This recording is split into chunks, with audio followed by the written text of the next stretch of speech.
Hi, my name is Will Astrom. I'm going to do a little quick demo on how to create a brand new Sybase 161 instance. Sybase kind of surprised, I think, the world, tech world, when they announced that they have a new version of Sybase after everyone, including myself, thought Sybase was essentially dead, you know. But version 16.1 was released this September, so I downloaded it. I did a video a few weeks ago showing how to download it, install Sybase. So this time I'm going to build an instance. Because of the limitations of how long the videos can be, I'm gonna create just the main instance, and then in separate videos I'll create the backup server and the XP server. Those are two; they're separate.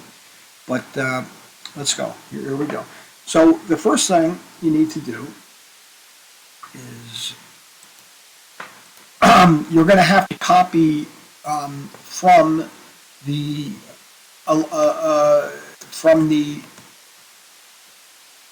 directory where Sybase gives you sample resource files. Those are text files.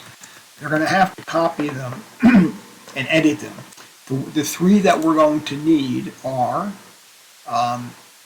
this one here. That's going to be where how we tell Sybase what our new server is going to, all the parameters are that.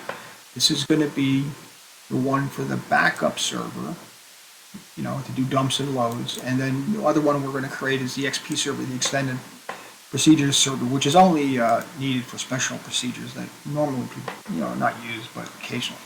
All right, so you copy these, you go into this directory, copy them anywhere you want, and you're going to have to edit them.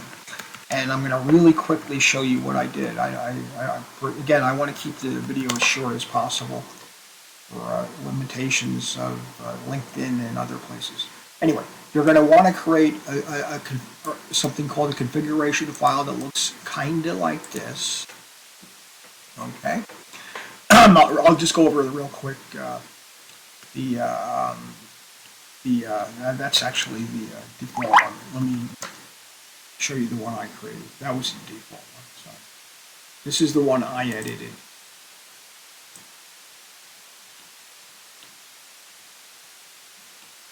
Okay. All right.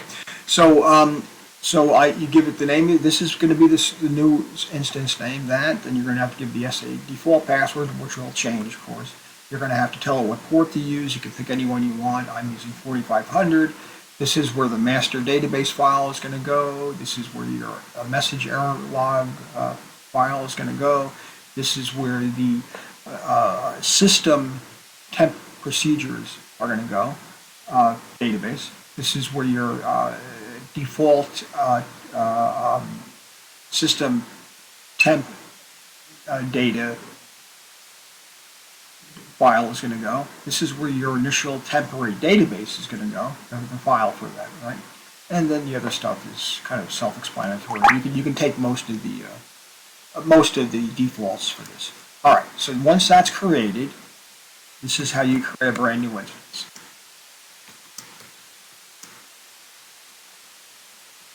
What we're going to do is we're going to run this command right here, the one that's on line number 130, and here we go. Well, this is actually creating the backup server first. I meant to create the main server first. It doesn't matter the order. The order doesn't matter. So let's just let the backup server get created. That's no issue.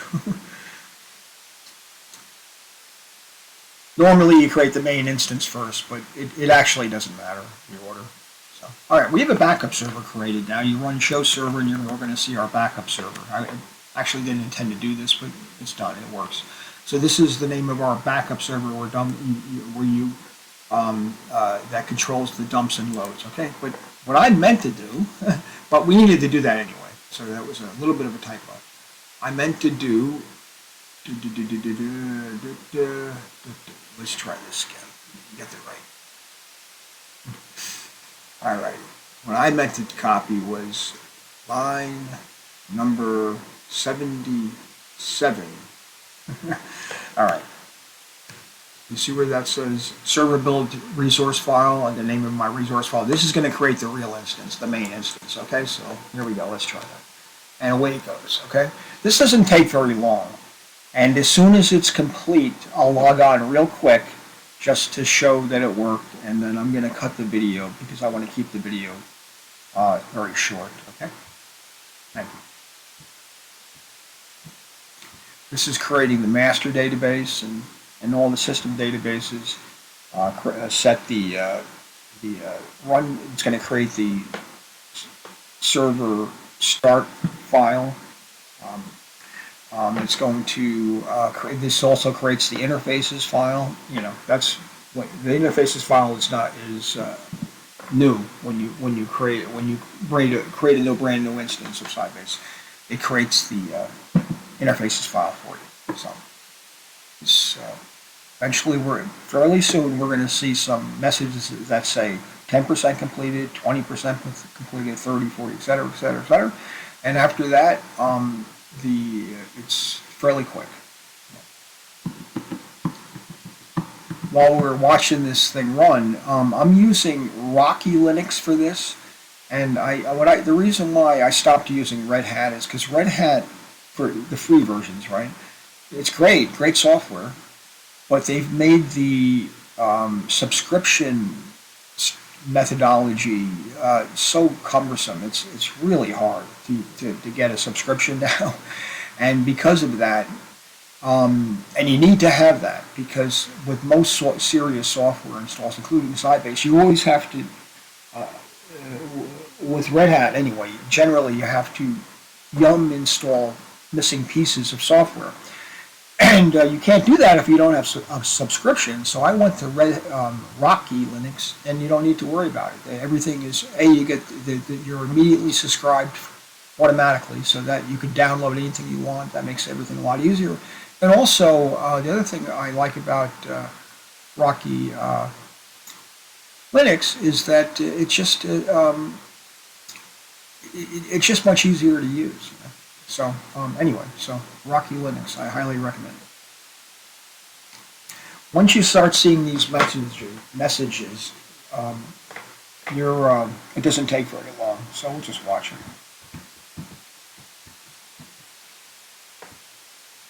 Okay, so I was speaking kind of fast. So remember, you're going to have to, if you want to do this, you're going to have to copy the sample resource files, the three that I showed in the video, in the beginning of the video, copy them. Then you're going to have to edit them to put your specific Sybase parameter information in, and that's the .rs files that you run with server build res. That's the program that's running right now, and that will create your brand new instance and your backup server instance. And also, we're not going to show it right now, but something called the XP Extended Procedure database instance, which is something for specialized kind of DBA stored procedures for Sybase, which only the XP server is a unique animal. It only starts up dynamically when Sybase detects it's needed, so it stays offline until it actually needs it. It's dynamic. That's not the way the regular instance of Sybase and the backup server are not dynamic. They remain up and running until something shuts it down, right? I have a little bit of a cold here. Almost done. And here we go. So it's creating the tempdb.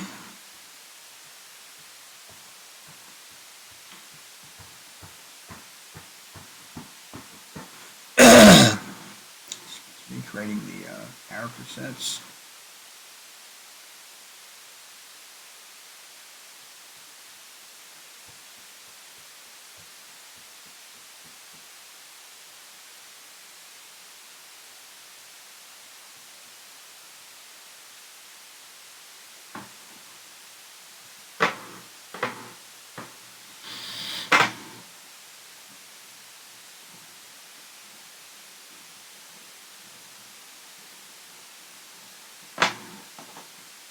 Oh, I hate when it does that.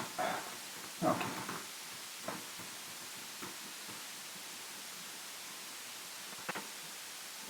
It is almost done, I promise. And it's running. So now to confirm that your backup server and your regular instance are up and running, type show server, and there they are. Here is the name. Here is our newly created Sybase instance. Where's the little s? Find them. There it is. Here's our new instance. And our backup server, here's the backup server. Now we're going to log on real quick. Let's do a quick confirmation. So we're going to use MySQL. And, that's my default SA password. And let's see what we got. Here's your default master data, our system databases. There they are. Here's our version to confirm that we are indeed using the brand new version, and 16.1, 16.1, 16.1. Okay, so that's it. I will finish configuring this instance in the next video. Thank you.